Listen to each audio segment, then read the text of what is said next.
तीनों कानून की खिलाफत तो अब किसान कर रहे हैं, लेकिन अब किसानों का कहना है कि जब तक सरकार एमएसपी पर कानून नहीं बना देती तब तक ये किसान अब यहाँ से नहीं जाने वाले। 23 मार्च के दिन लाखों के किसान तादाद में किसान सिंघू बॉर्डर सिर्फ इसलिए नहीं आए हैं क्योंकि उन्हें तीनों कानून से आज़ादी चाहिए, बल्कि वो यहाँ पर इसलिए भी आए हैं ताकि वो चाहते हैं कि भविष्य में देश का एग्रीकल्चर सेक्टर एक बार फिर निखर सके और हमारे देश में एग्रीकल्चर सेक्टर एक बार फिर उन किसानों के पास जाए जो फिलहाल क्रोनी कैपिटलिज्म और कॉरपोरेट की तरफ जाता हुआ नज़र आ रहा है। मेरे साथ पंजाब के दूर दराज इलाकों से लोग भी मौजूद हैं और अलग अलग गांव से आए हुए लोग भी हैं जो खास 23 मार्च के लिए सिंघू बॉर्डर पर आए थे। लेकिन इन किसानों का कहना है कि अभी भी हज़ारों की तादाद में इनके इलाकों से यहाँ पर किसान बैठे हुए हैं। चलिए मैं आपको लेकर चलता हूँ वैन के अंदर जहाँ पर कुछ किसान हैं और आइए इन्हीं लोगों से बातचीत करते हैं। हमारे मन में ये चल रहा है कि जैसे भगत सिंह ने आज़ादी दिलाई थी लड़ते हुए अंग्रेजों से, हम भी मोदी सरकार से लड़ रहे हैं। हमको भी आज़ादी मिलनी चाहिए, आज़ादी तीनों कानून से, तीनों कानून से आज़ादी मिलनी चाहिए। और हमारी जो फसलें हैं उन पे एमएसपी तय होनी चाहिए, उससे भी कम नहीं बिकनी चाहिए। और जो मंडी ये प्राइवेट बना रहे हैं वो नहीं बननी चाहिए। जिसको प्राइवेट ख़रीदना है ज़्यादा पैसे देकर वो सरकारी मंडी से ही ख़रीदे। मार्केट कमेटी के अंदर उनका वो होना चाहिए, उनको मार्केट फीस लगनी चाहिए। इससे जो है हमारे पंजाब हरियाणा में जो मार्केट फीस से वो डेवलपमेंट होती है, सड़कें बनती हैं और जिसके उसको ट्रेजेडी हो जाती है, किसी का हाथ कट जाता है या कोई किसी का अंग उसमें किसी ट्रेजेडी में ख़राब हो जाता है तो उसको भी माली मदद मिलती है। हाँ, अगर मार्केट कमेटी का आमदन ख़त्म हो जाएगा तो हमारा विकास बहुत कम हो जाएगा। अच्छा, आप लोग मार्केट कमेटी के लोग हैं या किसान ही हैं? किसान हैं हम।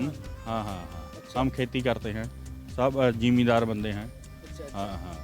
अच्छा, आप लोग ये बताएं, आप लोग तो आड़ती को मंडी को बखूबी जानते होंगे, ये बताएं आड़ती और मंडी आज के वक्त भी कितनी ज़रूरत है, किसानों के लिए कितनी ज़रूरी है? किसान का जो है आड़ती वो एक तरह का एटीएम है।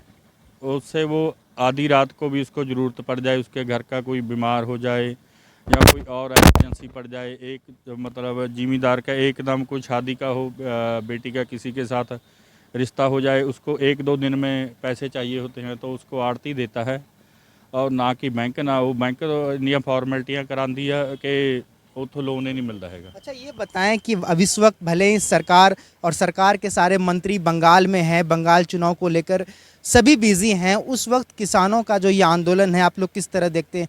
बिल्कुल कोई कमी नहीं है। आप देखो कैमरा घुमाकर, दिन पर दिन ज़्यादा जहाँ संगत इकट्ठी हो रही है, कोई कमी नहीं है।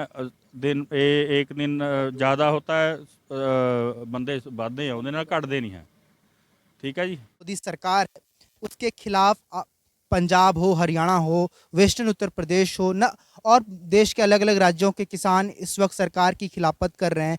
आप लोग किस तरह देखते हैं? खासकर अब ये किसान आंदोलन 115 दिनों से ज़्यादा हो चुका है और इस वक्त भी अब सरकार बातचीत करने के लिए भी तैयार नहीं है। किसान नेताओं का कहना है कि पहले जो कैद हैं उन्हें रिहा किया जाए, लेकिन अभी सरकार की ओर से इस पर कोई जल्दबाजी अब नज़र नहीं आ रही है। देखिए, अभी ये तो जंग चल रही है, इसमें अभी देखते हैं क्या होता है। लेकिन हमारा जो संघर्ष है वो निरंतर जारी है। हमारे गांव से भी पहले जब से शुरू हुआ आंदोलन तब से आ रहे हैं हम। आज शहीद आजम भगत सिंह का जन्मदिन था, शहीदी दिन था, जो उनके संबंध में भी सभी नौजवान ये उपराला करते उनकी दस्तार सजाकर फिर इसीलिए आए हैं। ये अगर जो जंग चल रहा है वो हमारा जारी है, चलता रहेगा। मानना तो पड़ेगा सरकार को, ये तो मानने के बिना बात नहीं चलेगा। अच्छा, ये बताएं कि भगत सिंह जो खुद एक जवानी की इतनी बड़ी नज़ीर हैं, इतना बड़ा मिसाल है, इसके पहले भी 26 जनवरी को जो घटना घटी थी उस पर सरकार ने कहा कि वो जो किसान अलग अलग वेश में आए थे, वो जो जवान थे, उन्होंने जो असली मंशा है वो जाहिर कर दी थी। पंजाब के लोग 26 जनवरी के बाद जो माहौल में बदलाव आया, किस तरह देखते हैं? नहीं, ये तो सभी के सामने जाहिर हो गया ना। जो भी सरकार की जो चाल थी, जो भी उनके षड्यंत्र थे, वो सभी के सामने आ चुके हैं। इसमें कोई दो राय नहीं है, ये स्पष्ट हो चुका है। जो किसान भाई हैं वो अपने मार्ग पर चल रहे हैं। ये तो सरकार की मिलीभगत है, जो उन्होंने करवाया, जो वो करना चाहते थे वही उन्होंने किया। हाँ। आप लोग जवान हैं, आप लोग युवा हैं, आप लोग ये बताएं कि भगत सिंह ने तो 23 साल की उम्र में उनके फांसी के तख्ते पे खुशी खुशी उन लोगों ने वो चले गए। आप लोग बताएं कि आप लोग युवा हैं, खेती किसानी को आप लोग किस तरह देखते हैं? ਬਿਲਕੁਲ ਜੀ, ਖੇਤੀ ਸਾਡੇ ਨਾਲ ਮਤਲਬ ਖੇਤੀ ਸਾਡੇ ਨਾਲ ਜੰਮੀ ਹੋਈ ਆ। ਖੇਤੀ ਦੇ ਨਾਲ ਅਸੀਂ ਰਹਿੰਦੇ ਆ, ਸਾਡੇ ਬਜ਼ੁਰਗ ਮਤਲਬ ਚੱਲਦੀ ਆ ਰਹੀ ਆ। ਖੇਤੀ ਬਿਨਾ ਕੁਝ ਵੀ ਨਹੀਂ ਹੈਗਾ, ਕਿਸਾਨ ਖਤਮ ਆ ਜੀ। ਖੇਤੀ ਦੇ ਨਾਲ ਨਾਲ ਹੋਰ ਵੀ ਬਹੁਤ ਕੁਝ ਖਤਮ ਹੋ ਜਾਊਗਾ, ਤਾਂ ਸਰਕਾਰ ਨੂੰ ਮੰਨਣਾ ਚਾਹੀਦਾ ਹੈ। ये केवल किसानों का नहीं, पूरी आवाम का मसला है। ये किसानों को, इसको एक नुकसान अकेले किसानों को नहीं, पूरी आवाम को होने वाला है। कोई गरीब जो इंसान है वो भी कहाँ से इतना महंगा राशन लेंगे। ये तो सभी के लिए हो गया है। वो तो अपना खुद ब खुद भी कर लेंगे ना। अच्छा, सर्दी से गर्मी आ चुकी है, लेकिन किसानों के जोश खरोश में, उनके इरादों में कोई कमी नहीं देखी गई है। आप लोग ये बताएं कि लगातार जब तक सरकार तीनों कानून वापस नहीं लेती, तब तक पंजाब से लगातार लोग सिंघू बॉर्डर पर आते ही रहेंगे। बिल्कुल आते रहेंगे, बिल्कुल आते। ये है तो अभी फसल काटने वाली है ना, इसीलिए थोड़ा ऐसे है भी, थोड़े गांव में रहते हैं, यहाँ पे आते हैं।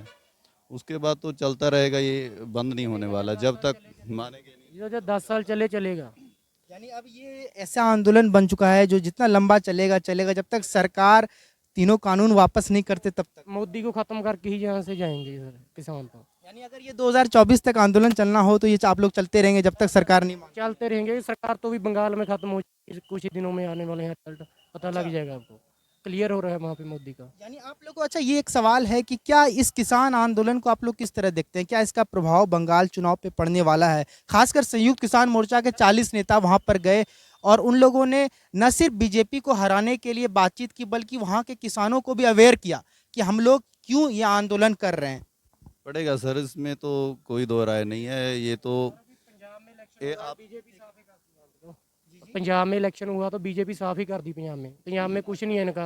हरियाणा में भी सरकार टूटने वाली है, चलो कोई प्रॉब्लम आ गई, अभी कुछ टाइम बाद टूट जाएगी ये भी। यानी आप लोग देख रहे हैं कि इस आंदोलन की वजह से बीजेपी पर ही खतरा मंडराने लगा। खत्म हो जाएगी बीजेपी, कुछ नहीं रहेगा इसका। टाइम आने वाला है, टाइम होता है हर एक का। हिटलर नहीं रहा, आपने देखना है कितने कितने बड़े तानाशाह नहीं रहे। मोदी क्या चीज़ है इसके सामने, समा आ जाएगा इसका भी। यानी भगत सिंह ने जो इरादा देखा था कि देश को आज़ादी मिले, आर्थिक आज़ादी मिले, उसी तरह आप लोग देखना चाहते हैं कि हमारे किसानों को भी कॉरपोरेट से आज़ादी मिले। जी जी, वो जुनून सभी में कायम है, अभी तक है, रहेगा और हमेशा चलता रहेगा। चलिए, बहुत बहुत शुक्रिया बातचीत करने के लिए। तो बिस्मिल ने वो कहा था ना कि सरफरोशी की तमन्ना अब हमारे दिल में है, देखना है जोर कितना बाजुए का दिल में है।